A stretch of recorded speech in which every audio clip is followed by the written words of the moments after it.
বিভীষণৰ পুত্ৰ তৰণীহেনক ৰামে কিদৰে বধ কৰিছিল। ৰামায়ণৰ সাধু।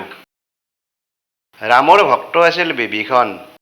ৰাৱণৰ ভাতৃ বিভীষণে ৰামায়ণৰ যুদ্ধত ৰামক সহায় কৰিছিল। সেইজন বিভীষণৰ এজন পুতেক আছিল। পুতেকজনৰ নাম আছিল তৰণীহেন। তৰণীহেনক ৰামে যুদ্ধত হত্যা কৰিছিল। বিভীষণ ৰাম ভক্ত হোৱাৰ পাছতো বিভীষণৰ পুতেক তৰণীহেনক কিয় ৰামে হত্যা কৰিছিল, তাৰ কাহিনীটো আছিল এনেধৰণৰ। যদিও তৰণীহেন বিভীষণৰ পুতেক আছিল, জন্মৰ পাছৰে পৰা তৰণীহেন বৰদেউতাক ৰাৱণৰ ছত্ৰছায়াত ডাঙৰ দীঘল হৈছিল। ৰাৱণে কৰা কৰ্মবোৰ কৰি ভাল পাইছিল। পিতৃ বিভীষণৰ লগত সম্পৰ্ক নোহোৱা হৈ পৰিছিল। সৰুকালত তৰণীহেনক পিতৃ বিভীষণে ৰামৰ কথাবোৰ শিকাইছিল। সৰু হৈ থাকোঁতে তৰণীহেনে পিতৃ বিভীষণৰ মুখত ৰামৰ কথাবোৰ শুনি তৰণীহেনো ৰাম ভক্ত হৈ পৰি শৰীৰত ৰাম নামবোৰ লিখি লৈছিল। মুখতো ৰামৰ নাম উচ্চাৰণ কৰি ফুৰিছিল।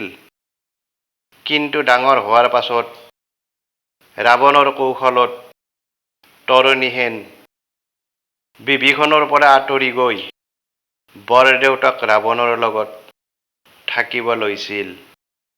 যদিও ৰাৱণৰ লগত থাকি ৰাৱণৰ হৈ কাম কৰিছিল, কিন্তু তৰণীহেনৰ মুখত ৰামৰ নাম উচ্চাৰণ লোৱাটো থাকি গৈছিল। ৰামায়ণৰ যুদ্ধত ৰাৱণৰ সপক্ষে ৰামৰ বিৰুদ্ধে যুদ্ধ কৰি তৰণীহেনে বীৰত্ব প্ৰদৰ্শন কৰিছিল। তৰণীহেনৰ বীৰত্ব দেখি ৰাম চিন্তিত হৈ পৰিছিল।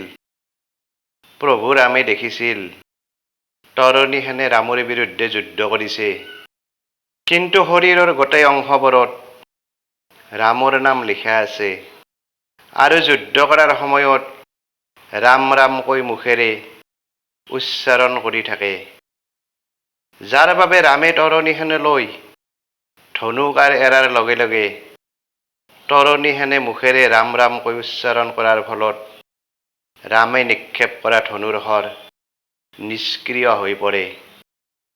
ৰামৰ লগত সমানে যুদ্ধ কৰে, কিন্তু ৰামে মাৰিব নোৱাৰে।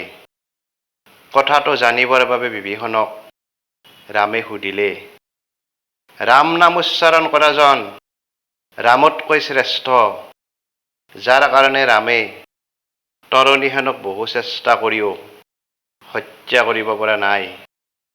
তৰণীহেনক কিদৰে বধ কৰিব পৰা যায়?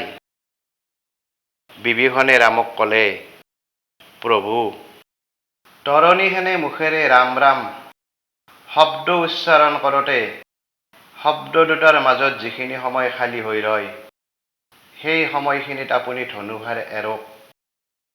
সেই সময়খিনিত আক্ৰমণ কৰিলে আপোনাৰ ধনুৰ শৰে তৰণীহেনক ভেদ কৰিব পাৰিব। বিভীষণৰ কথা শুনি ৰামে সেইমতে ধনুৰ শৰ এৰোঁতে তৰণীহেন ৰামৰ হাতত মৃত্যু হ'ল। তৰণীহেনৰ মৃত্যু হোৱাত প্ৰভু ৰামে বিভীষণক সুধিলে, তেওঁ কোন হয়? ৰামৰ নাম মুখত লৈ ৰামৰ বিৰুদ্ধে যুদ্ধ কৰিছে। তেতিয়া বিভীষণে ৰামক কৈছিল, তৰণীহেন বিভীষণৰে পুত্ৰ, কিন্তু পিতৃৰ লগত সম্পৰ্ক নাই। পিতৃৰ পৰা আঁতৰি ৰাৱণৰ লগ হৈ ৰাৱণৰ লগতে থাকি ৰাৱণৰ হৈ ৰামৰ বিৰুদ্ধে যুদ্ধ কৰিছিল। আৰু তৰণীহেনৰ মুখত থকা ৰাম নামৰ শব্দ সৰুকালতে বিভীষণে শিকাইছিল, যাৰ বাবে বিভীষণক এৰি ৰাৱণৰ লগ হ'লেও ৰাম নাম মুখত থাকি গৈছিল। বিভীষণৰ কথা শুনি ৰামে দুখ কৰি কৈছিল, যি পিতৃয়ে অন্যায়ৰ বিৰুদ্ধে নিজৰ পুত্ৰকো বলিদান দিব পাৰে, সেই পিতৃ জগতখনৰ বাবে আদৰ্শ।